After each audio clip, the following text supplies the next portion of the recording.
नमस्कार, यो हो टिभी टुडे नेटवर्क सुदूरपश्चिम खबरमा स्वागत छ। म विनिता केसी। सुरु गरौं अहिलेसम्मका प्रमुख खबरबाट। सुदूरपश्चिम प्रदेश सरकारको बजेट कार्यान्वयन सुस्त। 5 महिनाको अवधिमा कुल बजेटको 8% मात्रै खर्च। चालू खर्चको तुलनामा पुँजीगत खर्च अझै कम। कैलालीमा निर्माणाधीन गेटा मेडिकल कलेजको काम अन्तिम चरणमा। औसतमा 80% निर्माण कार्य सम्पन्न। न्यूनतम पूर्वाधार यसै वर्ष तयार हुने। कैलालीको चुरे गाउँपालिकाका पहिरो पीडितको बिचल्ली। 6 महिनासम्म पनि व्यवस्थापन भएन। व्यवस्थापनका लागि प्रयासरत रहेको जनप्रतिनिधिको भनाई। दार्चुला लगायत सुदूरपश्चिमको उच्च पहाडी र हिमाली क्षेत्रमा हिमपात। अत्याधिक चिसो बढ्दा जनजीवन प्रभावित। बाली नाली सप्रिने भन्दै कृषक भने हर्षित। र कैलालीको गोदावरीमा निर्माणाधीन रामायण संग्रहालयको काम ठप्प। रकम अभावका कारण निर्माण कार्य प्रभावित। सरकारले आर्थिक सहयोग गर्नुपर्ने स्थानीयको माग। अब सुदूरपश्चिम खबर विस्तारमा। चालू आर्थिक वर्षको 5 महिनामा सुदूरपश्चिम प्रदेश सरकारको बजेट खर्च न्यून देखिएको छ। यो अवधिमा चालू खर्चको तुलनामा पुँजीगत खर्च अझै कम देखिएको हो। प्रदेश सरकारले 5 महिनाको अवधिमा कुल बजेटको 8.74% मात्र खर्च गरेको छ। यस वर्ष विनियोजित कुल 33 अर्ब 38 करोड 13 लाख 58 हजार मध्ये मङ्सिर मसान्तसम्म सरकारले 2 अर्ब 91 करोड 68 लाख रुपियाँ मात्र खर्च गरेको तथ्याङ्क छ। प्रदेशमा सबैभन्दा बढी 11 अर्ब 89 करोड 20 लाख बजेट रहेको भौतिक पूर्वाधार विकास मन्त्रालयसँग छ। तर खर्च भने न्यून रहेको छ। मन्त्रालयले 1 अर्ब 18 करोड 92 लाख मात्र खर्च गरेको छ। यस्तै सामाजिक विकास मन्त्रालयले 6 अर्ब 62 करोड 72 लाख रुपैयाँ बजेटमध्ये 10.8% र भूमि व्यवस्था कृषि तथा सहकारी मन्त्रालयले 3 अर्ब 33 करोड 36 लाख बजेट पाएकोमा 5.74% बजेट मात्र खर्च गरेको छ। प्रदेश सरकारले यस वर्ष बजेट खर्च 90% पुर्याउने लक्ष्य लिएको छ। तर हालसम्मको प्रगति हेर्दा लक्ष्य पूरा हुनमा भने आशंका उब्जिएको छ। सुदूरपश्चिम प्रदेशको राजधानी कैलालीको गेटामा निर्माणाधीन गेटा मेडिकल कलेजको संरचना निर्माण अन्तिम चरणमा पुगेको छ। निर्माणाधीन मेडिकल कलेजका अधिकांश संरचना चालू आर्थिक वर्षभित्र पूरा हुन लागेका हुन्। अहिलेसम्म औसतमा 80% निर्माण कार्य पूरा भइसकेको छ। कलेजको भवन निर्माण पूरा भइसकेको छ भने अस्पताल भवन र प्रशासनिक भवनको काम 95% पूरा भएको छ। छात्रावास भवनको 80% र आवास गृहको काम 50% सकिएको छ। निर्माण स्थलमा विभिन्न 24 संरचना निर्माणाधीन छन्। आगामी फागुनसम्म पानी, विद्युत, फोहोर व्यवस्थापन लगायतका काम सुरु गर्न लागि छ। मेडिकल कलेज परिसरको मूल बाटो निर्माणका साथै कलेज निर्माण स्थलको उत्तरतर्फ रहेको नदी नियन्त्रणको काम पनि भइरहेको छ। प्रदेशमा मेडिकल शिक्षाको समृद्धिसँग जोडिएका गेटा मेडिकल कलेज सरकारको प्राथमिकता प्राप्त आयोजना हो। निर्माण सुरु गरिँदा 8 अर्ब 34 करोड लागत अनुमान रहेको सो आयोजनाको गुरु योजना अध्यावधिक हुँदा निगमको लागत अनुमान बढ्ने जनाइएको छ। कैलालीमा गैंडाको खाकसहित 1 जना पक्राउ परेका छन्। संघीय प्रहरी कार्यालय धनगढीको प्रहरी टोलीले 171 ग्राम 690 मिलिग्रामको खाकसहित वर्गगौरिया गाउँपालिका 4 का स्थानीय 58 वर्षीय नयनबहादुर कट्रियालाई पक्राउ गरेको हो। स्थानीय छतिवन सामुदायिक वन नजिकै पूर्व पश्चिम राजमार्गमा ना 305-718 नम्बरको अटो रिक्सामा राखिएको अवस्थामा खाकसहित कठरियालाई पक्राउ गरेको प्रहरीले जनाएको छ। यस्तै कञ्चनपुरमा राजस्व छलीका 54 लाख बढीका मोबाइल सेट बरामद गरिएको छ। पूर्व पश्चिम राजमार्ग क्षेत्रमा गस्तीमा रहेको सशस्त्र प्रहरी निरीक्षक लक्ष्मण जोशी नेतृत्वको टोलीले बेतकोट नगरपालिका वडा नम्बर 7 को सुडाबाट 54,10,700 रुपैयाँ बराबरको मोबाइल सेट पनि बरामद गरेको हो। कैलालीको चुरे गाउँपालिकाका पहिरो पीडितहरूको व्यवस्थापन हुन नसक्दा बिचल्ली भएको छ। पहिरो पीडितहरू अहिले गौरीगंगा नगरपालिका 1 स्थित जंगलमा बसिरहेका छन्। पहिरोका कारण विस्थापित भएका चुरेवासीको 5 महिनासम्म पनि व्यवस्थापन हुन नसकेपछि जंगलमा बास भएको हो। पहिरोका कारण बिचल्ली भएको लामो समयसम्म पनि सरकारले कुनै पहल नगर्दा निकै कष्टकर दैनिकी बिताइरहेकाले जतिसक्दो चाँडो व्यवस्थापन गरिदिन पीडितको भनाइ छ। सरकारले पनि हामी यो पीडितको पुरा थाहा पाइ पनि अहिले उहाँहरूले पनि कुनै हाम्रो सुनवाई भएको छैन। कैलालीको चुरे गाउँपालिकाको वडा नम्बर 1 देखि 6 सम्म यस वर्ष पहिरोले प्रभावित पारेको छ। पहिरो पीडितको व्यवस्थापनका लागि प्रदेश र संघीय सरकारसँग पहल जारी रहेको जनप्रतिनिधिले बताउनु भएको छ। पत्रसहित बुझाएका छौँ। त्यसको सम्भावित ठाउँमध्ये हामीहरूले यता 1 नम्बरको यो खाना हाल्ने अनि अर्को यो 3 नम्बरको चोरपानी आरुगडा 6 नम्बरको राताखाली भन्ने ठाउँहरू र अनि 4 नम्बरको त्यो टागडा यिनीहरू वडा अध्यक्षहरूले भनेको तिनी ठाउँहरू सम्भावित ठाउँहरू व्यवस्थापन गर्नको लागि हामीले माथि सम्भावित ठाउँ पठाएको हो। गत साउन 15 देखि 25 गतेसम्मको अविरल वर्षाका कारण पहिरो आएपछि कैलालीको चुरे गाउँपालिकाको वडा नम्बर 1 देखि वडा नम्बर 6 सम्मका 211 परिवार घरबार विहीन भएका छन्। अत्तरिया चोक अर्थात् सुदूरपश्चिम प्रदेशका सबै जिल्लाको प्रवेशद्वार धनगढी चौराहादेखि प्रदेशको राजधानी अत्तरिया पुग्न अहिले केही बेर लाग्दैन। चिल्लो बाटोमा मोटर गुडाउँदै जब अत्तरिया चौराहामा पुगिन्छ तब आइपुग्छ जीर्ण अवस्थाको सडक। जीर्ण बनेको सडक अनि बाक्लो सवारी आवागमनले धुलाम्य हुँदा यस चोकले प्रदेशको स्थायी राजधानी अत्तरियालाई भिज्याइरहेको जस्तै देखिन्छ। नेपाल भारत सीमा क्षेत्र कैलालीको मोहना पुलदेखि सुदूरपश्चिम प्रदेश सरकारले तोकेको प्रदेशको राजधानी अत्तरिया पुग्न निकै सहज छ। चिल्लो बाटोमा हुर्किँदै जब अत्तरिया चौराहामा पुगिन्छ तब देखिन्छ जीर्ण एवं धुलाम्य चोक, बाक्लो सवारी आवागमन अनि जीर्ण सडक। पूर्व पश्चिम राजमार्गबाट अत्तरिया स्थित ट्राफिक पोस्ट नजिक पुग्दा गजबकै सडक निर्माण भएको भान हुन्छ। ट्राफिक पोस्टदेखि चोक नजिकसम्म आरसीसी ढलान गरी चाक्लो सडक बनाइएको छ, तर आरसीसी सकिने बित्तिकै पुनः उस्तै खत्र्याङ खुत्रुङ सडक। मोहना अत्तरिया सडक बढी उचाइमा निर्माण गरिएकोले अहिले चोक गहिरो बनेको छ, जसले गर्दा चोकको पानी समेत निकास हुन नसकेर दुर्गन्धित बनेको छ। यसको दीर्घकालीन समाधानका लागि 6 लेन सडक बराबरी नै चोक वरिपरिको सडक उठाएर मर्मत गर्नुपर्ने स्थानीय बताउँछन्। मूल ठाउँमा हेर्नु यहाँ स्थानीय सरकारले पनि के हेरिरहेको छ, अनि यो मुख्यमन्त्री हेर्नुहोस् यहाँको हाम्रो स्थानीय मूल गेटमा यस्तो छ भने बाहिर के हुने त होइन। हामीलाई यहाँ बस्न पनि कति गाह्रो भइरहेछ, धुवाधुलोले। कोरोनाको त्यस्तै छ, अब यो धुवाधुलोले झनै गाह्रो भइरहेछ होइन।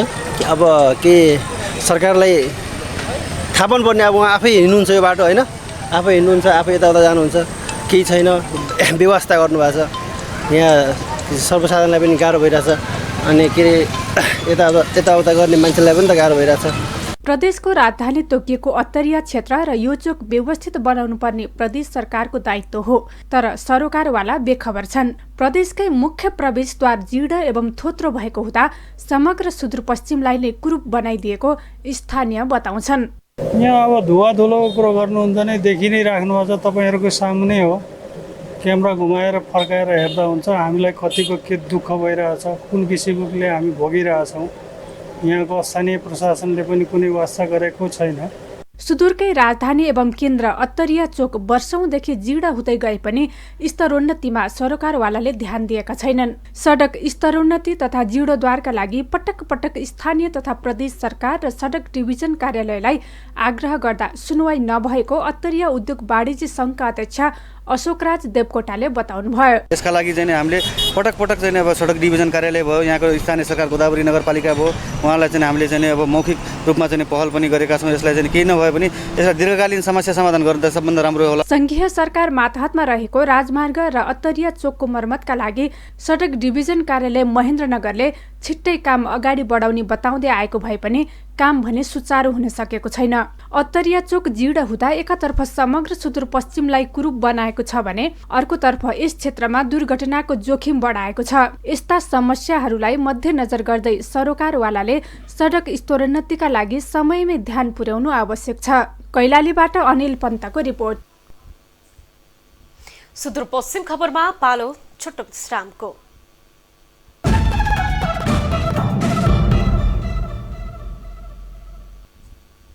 अब बाँकी खबर। दार्चुला लगायत सुदूरपश्चिमको उच्च पहाडी र हिमाली क्षेत्रमा हिमपात भएको छ। आइतबार बिहानदेखि भइरहेको वर्षा र हिमपातका कारण सो क्षेत्रको जनजीवन प्रभावित बनेको छ। दार्चुलाको ब्यास अपिहिमाल, नौगाड, दुहु र माम गाउँपालिकाको उच्च भूभागमा हिमपात भएको हो। यस्तै बझाङ, अछाम र बाजुराका उच्च भूभागहरूमा अत्याधिक चिसो बढ्नुका साथै हिमपात भएको खबर प्राप्त भएको छ। हिमपातका कारण चिसो बढेपछि स्थानीयले बाहिर निस्कन र दैनिकी समेत काम गर्न नसकेको स्थानीयले बताएका छन्। हिमपातपछि चिसो ह्वात्तै बढेकाले हिमाली क्षेत्रका विद्यालयमा पढाइ प्रभावित बनेको छ। यो वर्ष हिमाली क्षेत्रमा दोस्रो पटक हिमपात भएको हो। चिसो बढे पनि लामो समयको अन्तरालपछि पानी पर्दा बाली नाली सप्रने भन्दै किसान खुसी भएका छन्। लगातारको खडेरीले बाली नाली सुक्दै गएको बैतडी सहित सुदूरपश्चिमका पहाडी जिल्लामा वर्षा भएपछि कृषकहरू खुसी भएका छन्। डडेलधुराको परशुराम नगरपालिका 3 का कालीढुङ्गी, आमथला, हल्द्वानी र सिमलटा गाउँमा खानेपानी उपलब्ध भएको छ। विकट बस्तीका रूपमा रहेका ती गाउँका 116 उपभोक्ताले अहिले खानेपानी सहज रूपमा उपभोग गर्न पाएका छन्। नगरपालिकाको पहलमा खानेपानी तथा सरसफाई डिभिजन कार्यालयले गत आर्थिक वर्षदेखि कालापातल, कालीढुङ्गी, आमथला, हल्द्वानी र सिमलटामा खानेपानी आयोजनाको काम अघि बढाएको थियो। आयोजना मार्फत 6 किलोमिटरको दूरीमा रहेको कालापातल खोलाबाट 4वटै बस्तीसम्म खानेपानी पुर्याइएको हो। यसका लागि सुदूरपश्चिम प्रदेश सरकारको भौतिक पूर्वाधार विकास मन्त्रालय मार्फत 3 करोड 48 लाख बजेट खर्च भएको थियो। यस्तै खानेपानीको चरम अभाव झेलिरहेको अमरगढी नगरपालिका 10 राई गाउँमा, नवदुर्गा गाउँपालिका 4 को दलित बस्तीमा समेत चालू आर्थिक वर्षमा खानेपानी पुगिसक्ने कार्यालयले जनाएको छ। सुदूरपश्चिमका थप 32 जनामा कोरोना भाइरसको संक्रमण पुष्टि भएको छ। धनगढी स्थित सेती प्रादेशिक अस्पताल प्रयोगशालामा सोमबार 158 नमूना परीक्षण गर्दा थप 32 जनामा संक्रमण पुष्टि भएको हो। संक्रमित मध्ये धनगढी उपमहानगरपालिकाका 23 जनामा, गोदावरी नगरपालिकाका 2 जना र खोडाखोडी नगरपालिकाका 1 जनामा र लम्कीचुहा नगरपालिकाका 3 जनामा कोरोना पुष्टि भएको छ। यस्तै कञ्चनपुरको बेतकोट नगरपालिकाका 1 जनामा पनि कोरोना पुष्टि भएको छ। उता डोटी र दार्चुला 1-1 जनामा पनि कोरोना संक्रमण पुष्टि भएको अस्पतालले जनाएको हो। सुदूरपश्चिम खबरमा फेरि छोटो विश्राम।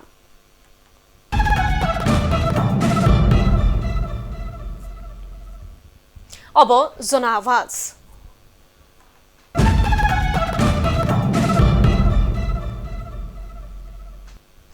कञ्चनपुरको पुनर्वास नगरपालिका र लालछडी गाउँपालिका जोड्ने छोलुङ्गे पुल निर्माण गरिएको छ। पुल निर्माण भएसँगै वर्षौंदेखि वर्षायाममा दुई पालिका बीच सम्बन्ध विच्छेदको अवस्था पनि अन्त्य भएको छ। आज हामीले यस क्षेत्रका स्थानीयलाई पुल नहुँदा भोगेका समस्या र अहिले पुल बनिसकेपछि सहजता बारेमा सोधेका छौं। यो पुल निर्माण भइसकेपछि हामीलाई धेरै किसिमको सुविधा भएको छ। पहिलो कुरो त हाम्रो के छ भन्नुहुन्छ, वार्ड नम्बर 2 को र तपाईको चाहिँ पारी चाहिँ लालझडी तपाईको पालिकाको यिनका कित्ताहरू वारपार परेका छन् सर। किनभने बर्खा लागेपछि तपाईको आवाजात गर्न, खेती गर्न पनि धेरै मुस्किल पर्थ्यो। अब यो चाहिँ उभइसकेपछि अब यहाँ हाम्रो गोरुहरू पनि जान सक्छ, हरेक किसिम जान सक्छ। तपाईको वारीको पारी, पारीको वारी। अनि मेन कुरा भनेको हाम्रो के छ भनेपछि दक्षिण बेल्टमा हाम्रो तपाईको चाहिँ नि बजार व्यवस्था भएको, अनि तपाईको चाहिँ हाम्रो चाहिँ एउटा मानौँ सरकारी कर कार्यालयहरू पनि तपाईको चाहिँ यता भएको। उहाँहरूको चाहिँ यसो बाढको अवस्थामा, बर्खाको अवस्थामा आवत जावतको धेरै समस्या थियो। अब चाहिँ त्यो हुँदैन, अझ अब राम्रो हुन्छ भन्ने गरेका छौँ हजुर हामीले। योभन्दा पहिलाको अवस्था अब यस्तो चिसो पानीमा यस्तो कठिन उसको अवस्थामा चाहिँ जनतालाई चाहिँ वारीपारी गर्न चाहिँ एकदम कठिनाइ थियो र अब बाढी उसको समयमा पनि, बाढको समयमा पनि धेरै समस्याहरू पर्थ्यो।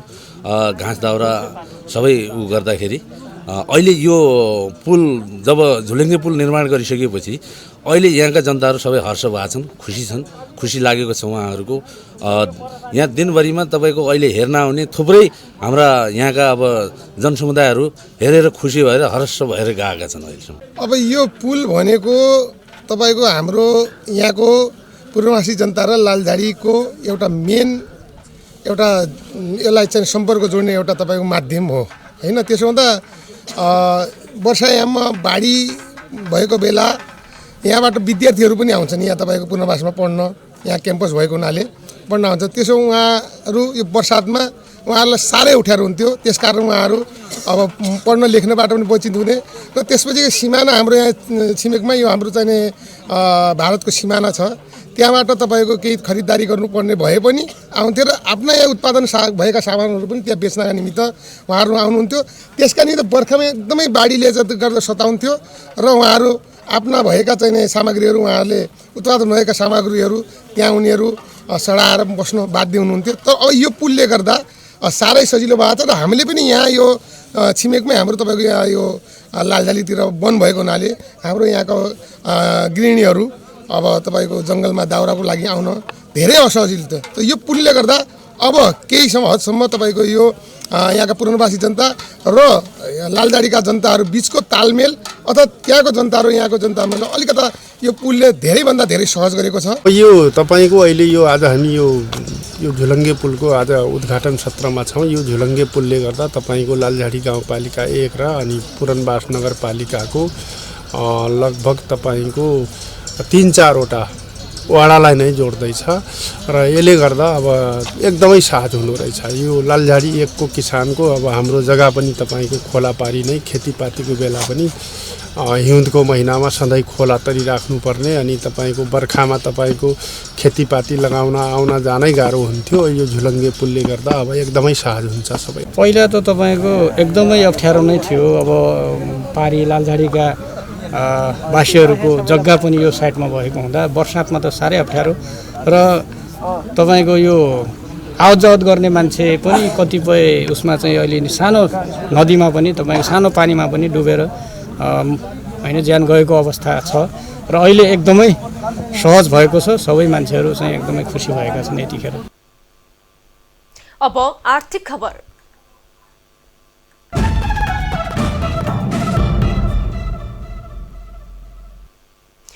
सुदूरपश्चिम प्रदेशको प्रमुख तीर्थस्थल मध्ये कैलालीको गोदावरी धाम निकै प्रसिद्ध छ। नेपालकै प्रमुख धार्मिक पर्यटकीय क्षेत्रमा पर्ने यस धामको स्तर उन्नति तथा प्रचार प्रसारका लागि विभिन्न संरचनाहरू निर्माण गरिँदैछ। तर निर्माणाधीन संरचनाहरू रकम अभावले प्रभावित बनेका छन्। कैलालीको गोदावरी नगरपालिका 4 गोदावरीमा 2064 सालमा निर्माण गरिएको हनुमान मन्दिर परिसरमा विभिन्न संरचनाहरू निर्माणाधीन छन्।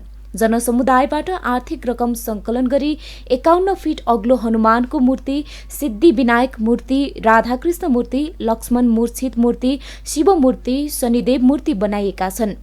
स्वदेश तथा विदेशबाट धार्मिक पर्यटक भित्र्याउन रामायणमा उल्लेखित भगवान रामसँग सम्बन्धित विषयवस्तुको संरक्षणका लागि 2074मा रामायण संग्रहालय शिलान्यास गरिएको थियो। तर रकम अभावका कारण हालसम्म भौतिक प्रगति 20% मात्रै भएको छ। बाँकी रहेको निर्माण कार्यलाई निरन्तरता दिन सरकारवालासँग पहल गरिरहेको हनुमान मन्दिर सेवा समितिले जनाएको छ। अहिलेसम्म यसमा प्रदेश सरकारले र चाहिँ स्थानीय सरकारले गरेर लगभग 52-53 लाखको चाहिँ बजेट यसमा हालेको छ र अहिले पनि 40 लाख रुपियाँ यस हनुमान मन्दिर यो रामायण दरबारमा चाहिँ यो बजेट चाहिँ सम्झौता गर्नलाई चाहिँ हामीले चाहिँ तयारीमा छौँ।